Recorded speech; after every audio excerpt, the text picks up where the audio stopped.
আসসালামু আলাইকুম দর্শক। আমার খুব সাধনা এবং কষ্টের ফসল হচ্ছে এই মাঠ। খুব কষ্ট করে আমি এত দূর পর্যন্ত আগিয়েছি।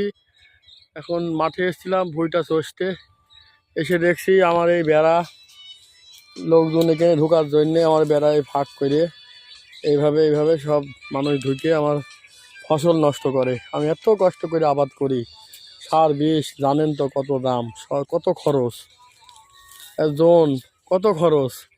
তারপরও মানুষ কেন যে এত অন্যায় করে, ক্ষতি করে। পেয়ারা খাবে, কুল খাবে, আমার কাছে আসবি। আমার বেড়া ক্ষতি করে কেন তোদের পেয়ারা কুল খেতে হবে? হ্যাঁ, অন্যায় করে। তোরা কি জানিস নে একটা মানুষের ফসল অন্যায়ভাবে খাবি, আসলে মাঠে তোদের সব আমলগুলো আমি ভাগ পাবো, তোরা কিছুই পাবিনি। এজন্য এটা আর করিস নে। কুল খাবি আমার কাছে আয়, তোদন খাবি আমার কাছে আয়।